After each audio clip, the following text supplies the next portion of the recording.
This video is about how I set up telemetry on my EDFs and other planes, but mainly EDFs. So in the model setup, if you go to telemetry, I've added volts and temperature, RPM, altitude. I think G-force is already there. When it automatically detects the sensors, when you bind the receiver or when you tell it to detect the sensors. Where was that at? That's in right here. You can tell it to detect the sensors after you've bound it, later on if you want to check and see if there's any different sensors. Like if you've added a sensor, you can go here and tell it to auto detect them. Well, I've already done that. And I've already set it up the way I want it. The panel setup, the default panel is panel 1. It comes with panel 1 already set up, but it has 2 blank fields in it. It's a 6-section screen, and ordinarily this one in the center bottom and the one on the lower right are empty. I rearranged these to where the transmitter battery percentage is in the upper left and holes is in the upper center, frame loss is in the upper right, RX voltage here in the lower left, flight pack voltage in the bottom center, and altimeter on the lower right. One other thing I should point out is how you get these things here. If I remove one, and that was the flight pack voltage, just click on the box, and here you select what type of gauge. Well, I just want the value, the number. You can get fancy with the different graphs and things, but I just use the number and then select the flight pack voltage. In this case, you have all these different things that you can select from, but for this box I use flight pack voltage, and that's all for this screen. So you click the back arrow and there it is. For the altimeter, you can edit the box and you can change what it is or change it to a graph, but in this case I want just numbers for each one of these values. And we get out of that and we go back to telemetry. So if you have a receiver that has a volts port, you can have it monitor right here. Now, the voltage, the minimum voltage that you select here depends on how far away the point you connect the wire is from the port in the receiver. In this case, this is an avian ESC, so it's monitoring the voltage at the ESC. So I would set this voltage a little lower because of the voltage drop between the battery and the ESC. The ESC is a long way from the battery, so you're going to have a pretty good drop in that 1 to 1.5 foot long 10 gauge lead, or 12 maybe, but preferably 10. So if I connect to the most positive pin on the balance plug, I'm closer to the battery, and so I would set this a little bit higher because you don't have the drop. But basically you need to experiment with this so that when you finally land, the battery has at least 3.7 volts per cell left in it. You don't want to go below 3.7 volts per cell. And that goes for 4.2 volt cells and 4.35 or high voltage cells. They both are basically at 20% of charge when the cells are at 3.7 volts. If you pull any kind of current with the cells below 3.7 volts, you're going to cause them to get super hot. So you want to stop drawing current when they get down to 3.7.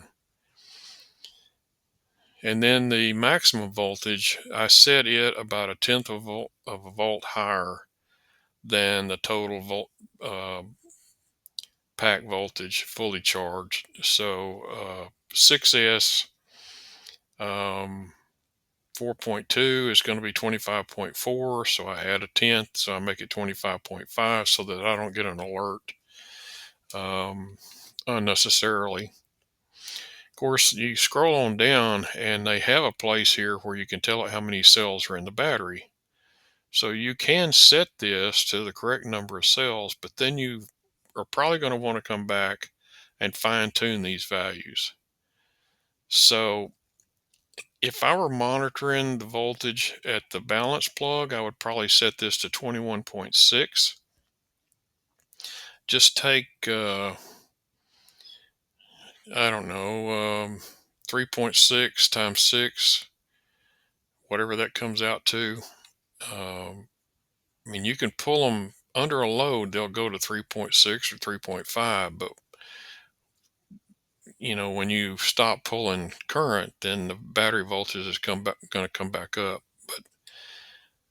But I changed this in about 0.6 of a volt increment, or in other words, 0.1 volt per cell, and I'll move it up or down as needed to where when I finally land and take the battery out, it's got 3.7 volts per cell at least.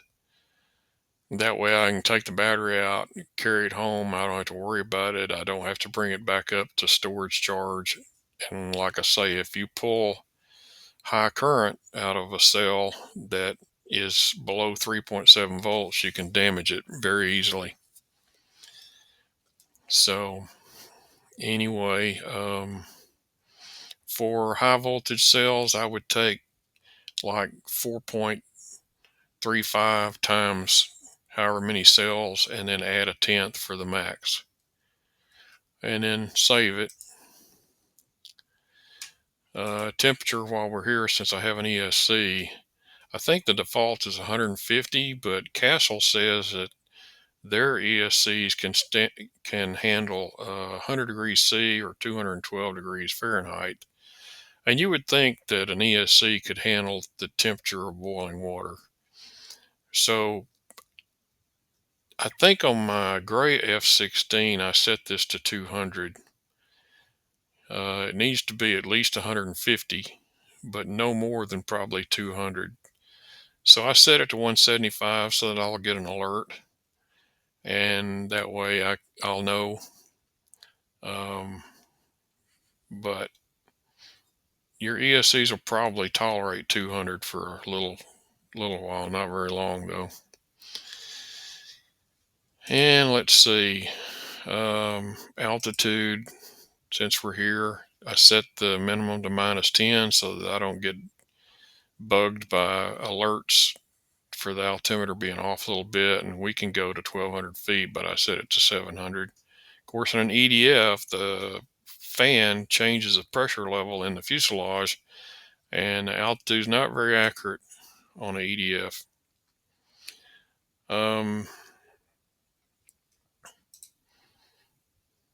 So receiver voltage, if the ESC is set to 6 volts, I would probably set this to 5.5, and I would lower this to 6.5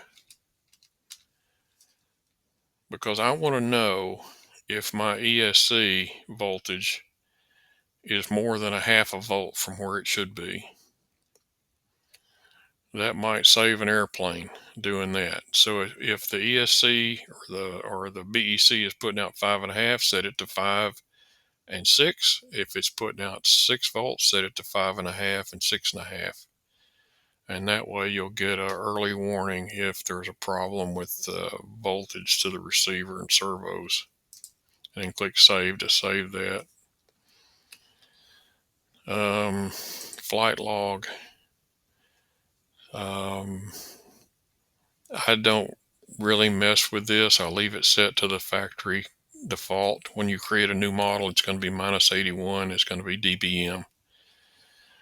There are two other units, percent and %R, and basically dBm is a more accurate signal strength indicator, and the receiver should work down to -85. So -81 is a good number. If you want to know a little earlier, then you can raise this to -75 or something, but I think that's a good setting. I've never had a problem with that. So anyway, RPM, let's look at that since we have an avian in here. Set this to the number of poles in the motor. In runners are generally 4, outrunners can be 14 or 12 or 18, whatever. You have to look that up. But at any rate, and then set this to a little bit more than what the thing should turn so that you don't get a bunch of warnings. And I think that's it. So anyway, you lay out the screen and the panel setup. I've never really added a second screen. This one tells me all I need to know. If I'm flying and I land, I can look down at the pack voltage with the throttle at idle. The motor. The only time the flight pack voltage is accurate is when the motor's not running.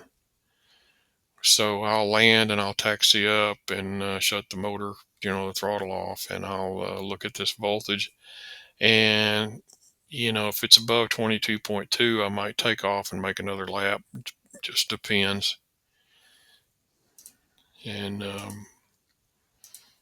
so anyway, what this looks like, you go to telemetry, and so I've got percent battery, transmitter battery, receiver voltage from the BEC or separate battery pack, whichever, and then the flight pack voltage and the holes and frame loss and the altimeter, and see it's at 10 feet. So if I wanted to reset it, I'd go over here to altitude and I'd click that button, and then I'd go back to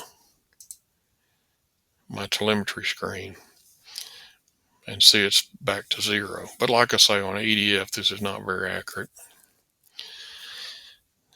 At any rate, if you're using the voltage port on the receiver, you don't need to hook up the black wire, because the voltmeter in the receiver is already grounded through the negative lead to the BEC or the battery.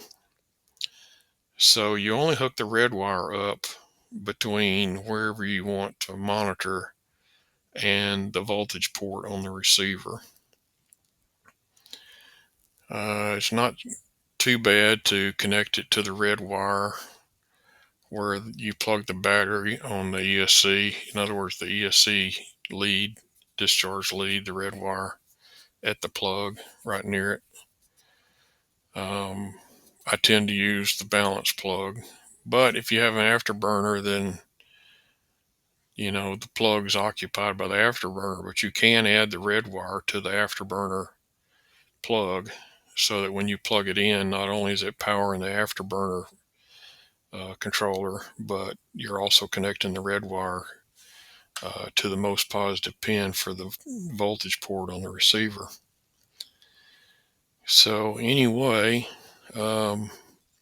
just play with the lower limit on the battery voltage here until when you land, the battery has at least 3.7 volts per cell left in it. That way you won't be killing your batteries.